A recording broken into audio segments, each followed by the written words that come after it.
right past it, and he was calling this trip the final descent. And so he went all around town asking people if they wanted to come, and he finally recruited 27 other people to come with him on this final trip. And so a few weeks later, on July 3rd, after all preparations were made, the mayor and the rest of his crew, they made their way upstream to this loading area where 4 canoes have been set out for them, and the staff people that had actually provided these canoes, they offered the group life jackets, and virtually everyone in the group turned it down. It's unclear why they turned down the life jackets, but one could guess that, the river itself was incredibly calm, and they were not expecting to be on the water for very long, and so they just decided they didn't need one. And so after all 28 people got into their canoes, 7 people per canoe, they pushed off the shore and they began their slow trip down the river. And the mayor had actually hired a photographer to come along with them to document their journey.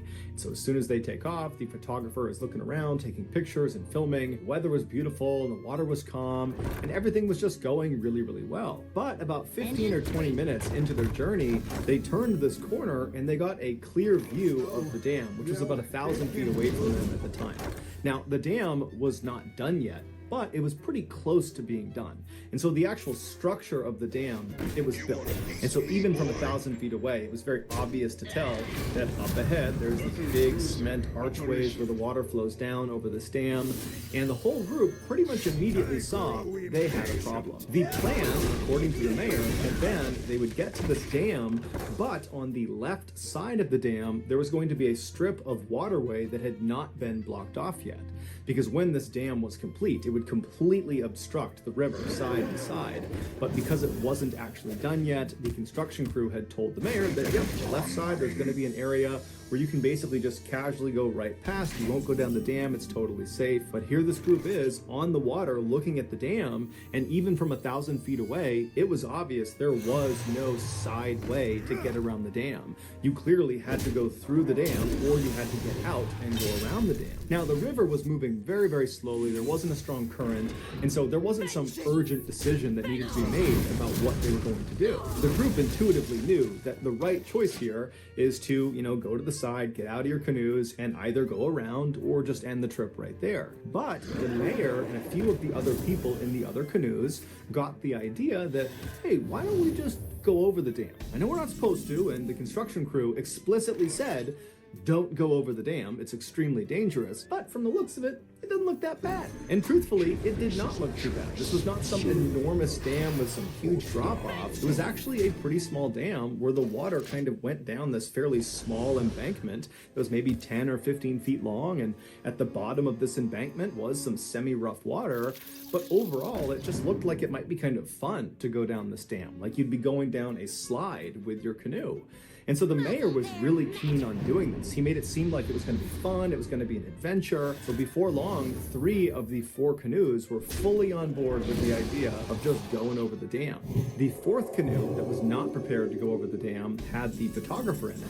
And they said, we're not comfortable with this, but we'll pull up next to the dam and we'll just film you guys going over the dam. It'll be really cool. And so after making their plans about who was going to do what, the 4 canoes continued down the river. And when they got about maybe 100 or 200 feet away from the entrance to this dam, the 4th canoe with the photographer pulled off on the left side of the river. They got out, and the photographer lifted up his camera, and he began filming the other 3 canoes as they made their approach into the dam.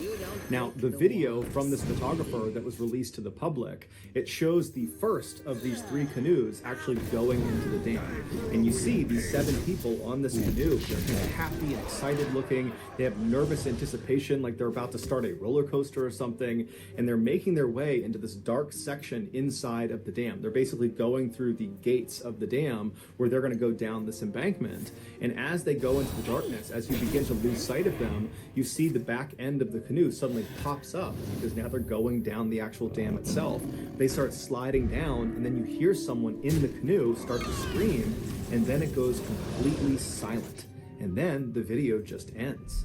That canoe, right after it slid down that downslope, it would reach the waters below, but the canoe would capsize, throwing everyone on board into the water. And these 7 people, they didn't even have a chance to catch their breath before they were sucked under. Not only because the water was rough at the bottom of the dam and kind of was churning and pulling them under, but also because this is a hydroelectric dam. And at the bottom of the dam, underneath the water where they were all these big openings to underwater tunnels. And these tunnels functioned like vacuums. It pulled water down inside and then ran the water past a turbine, causing it to spin, and that would generate the electricity. That's what the dam actually did.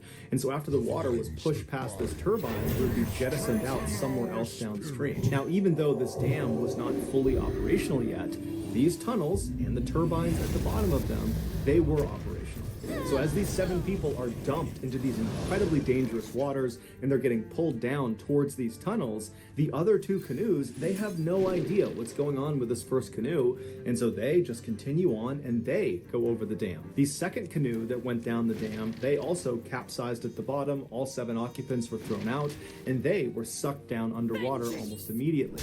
The third canoe that went over the dam, they did not capsize, and so after they cleared the dam and kind of paddled away, they began looking around for the other 2 canoes that should have already been down there.